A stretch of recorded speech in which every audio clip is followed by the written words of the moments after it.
श्री शिवाय नमस्तुभ्यम। पूजा करते समय हमसे ऐसी कुछ गलतियां होती हैं जिससे हमें बहुत ही परेशानियों का सामना करना पड़ता है, लेकिन हमें ये समझ में नहीं आता कि हमसे गलती क्या हुई। और हम ये सोच बैठते हैं कि हम इतना पूजा पाठ कर रहे हैं फिर भी हमें फल क्यों नहीं प्राप्त होता है। सुनिए श्री प्रदीप मिश्रा पंडित जी से फूल और दीपक का बहुत वर्णन। अच्छा हो। और वो पुष्प चढ़ा हुआ तुमने अगर एक बार उठा लिया, उतर गया, उतरने के बाद फूल कितना भी सुंदर हो, फूल कितना भी ताजा दिखे, पर वो देवता को समर्पित नहीं हो सकता।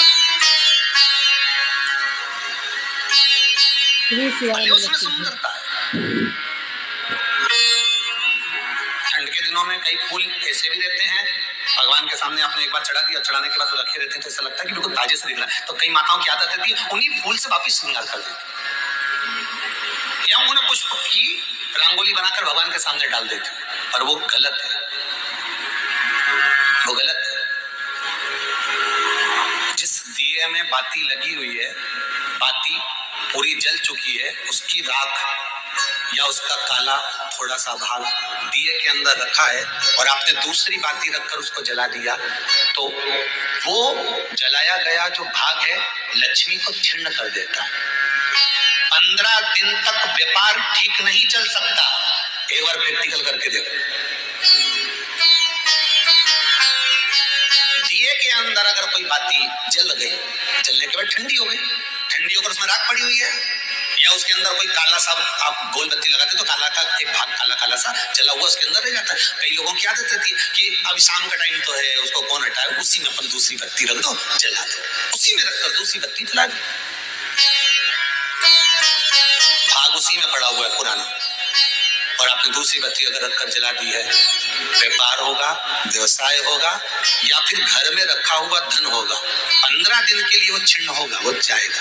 पैसा टिकने वाला नहीं, 15 दिन तक सब कुछ भी कर लो, ठीक नहीं चल सकता व्यापार। तुम कितना भी कम लगा लो।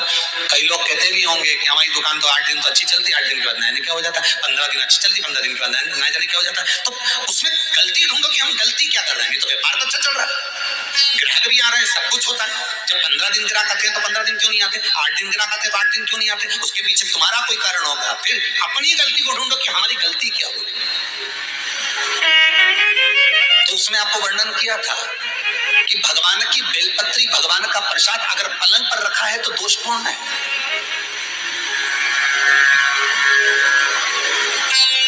वो दोषपूर्ण।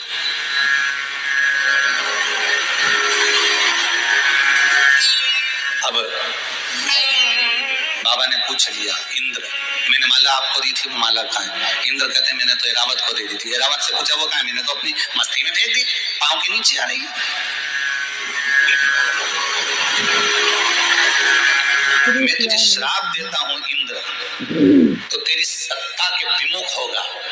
जितना तुझे तेरी सत्ता से प्रेम है इंद्र, तुझे अपना सिंहासन प्रिय है, मैं तुझे श्राप देता हूं कि तेरा वो सिंहासन तेरा छूट जाएगा। माला का अंतर देखिए, जिस माला को आप लेकर बड़े खुश होते हो, वो माला अगर सही जगह नहीं जाती, जिस भगवान की बेलपत्री को लेकर आप खुश होते हो, वो बेलपत्री सही जगह नहीं जाती। जिस प्रसाद को लेकर आप खुश होते हो, वो प्रसाद अगर सही जगह नहीं जाता तो उसका फल क्या भोगना पड़ता है वो देखिएगा।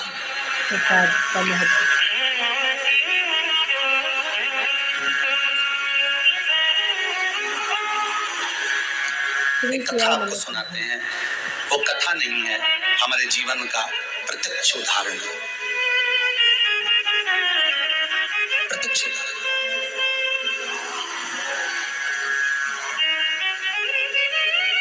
भवानी मंडी में भंवरलाल जी शर्मा रहते हैं, शायद वो कथा सुन रहे होंगे। उनका नियम था,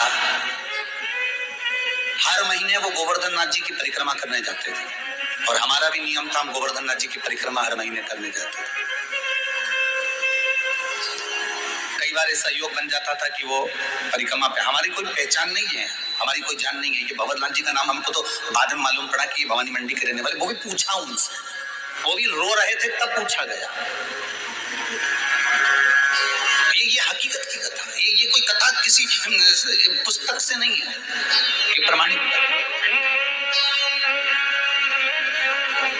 और उनका नियम था गोवर्धन नाथ जी की परिक्रमा करते, लगाते, भगवान को शाम के समय पर वो बाबा को राजभोग धराते गिरिराज दादा। खूब भगवान की सत्ता थी, खूब वैभव था, खूब पैसा था। जितनी बार आते वो आधा पीपा का, एक पीपा का, आधी बोरी का, एक बोरी का, माँ बोरी से राजभोग होता है गिरिराज में, तो वो भोग लगा देते, ठोर मोहन थाल लड्डू सब खाते। तब धीरे धीरे बहुत उनका वैभव, बहुत पैसा था भंवरलाल जी के यहाँ, काम भी अच्छा था उनका, शायद पत्थर वत्थर का कोई काम था तो अच्छा।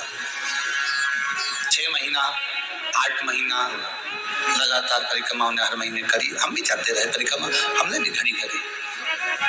तो धीरे धीरे व्यापार उनका थोड़ा कम हुआ, जो उनका पत्थर का काम था वो धीरे धीरे एक जगह का कहीं बंद हो गया, दूसरी जगह का भी बंद हो गया, तीसरी जगह का भी बंद हो गया, बड़े दुखी हो गए।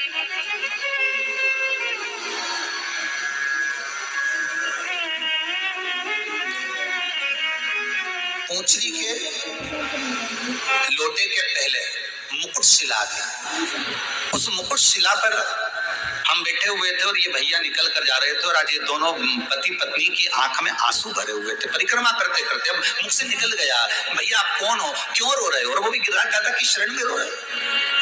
जब व्यक्ति भगवान की शरण में रहता है, भोलेनाथ की शरण में रहता है, ठाकुर की शरण में रहता है, मेरे कृष्ण की शरण में रहता है, मेरे गोवर्धन नाथ जी की शरण में रहता है, मेरे राम की शरण में रहता है, तो उसकी आंख में तो आंसू आना ही नहीं चाहिए, फिर आप क्यों रो रहे हो?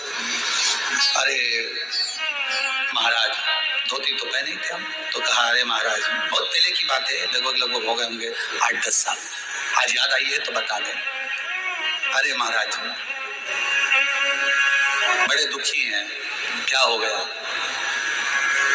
हर महीने आते हैं, बाबा बहुत सुनता था, खूब वैभव था, परंतु अब कुछ बचा नहीं है, अब तो भगवान को हम भोग भी नहीं लगा पा रहे, वो स्थिति। चलिए हम लगाते तो हैं, थोड़ा बहुत जो बन जाता था। हमने कहा कुछ नहीं, गिरिराज बाबा से विनती करो, ऐसी दशा क्यों लाकर छोड़ दी? दुख दिया है आपने तो सुख भी तो आप दोगे, आप विनती करो बाबा से कि ऐसा समय क्यों लाए हो, ये समय आखिर किस लिए आया? महाराज विनती तो हम हर बार आते हैं, हर बार करके जाते हैं, पहले परिवार समेत आते थे, अब तो दोनों आ रहे हैं, ठीक है। हाँ हमने देखा है आपको 2-3 बार, 2-4 बार परिक्रमा में दिखे हैं, दूध चढ़ाते, भोग लगाते, अरे ये दशा क्यों? चल दी हमारे साथ में, हम भी साथ में चलते चलते पूंछरी के लोटे के अंदर वाले रास्ते से निकलते निकलते जतीपुरा पहुंच रहे हैं, तो उनसे बात करी, क्या करते हो आप यहाँ आते हो? तो हम बढ़िया सुबह ट्रेन से उतरते हैं, बढ़िया नहा धो के होटल आदि में, और भगवान की परिक्रमा करते हैं, दूध वगैरह चढ़ाना है, पूजन करना है, अर्चना करना है, अंग वस्त्र वगैरह सब पहना के शाम के समय बाबा का कुंभड़ा कर दूसरे दिन हम निकल जाते हैं। अच्छा बस आपको इसमें क्या गलती हो रही है ये पता नहीं है, वो गलती कौन सी है?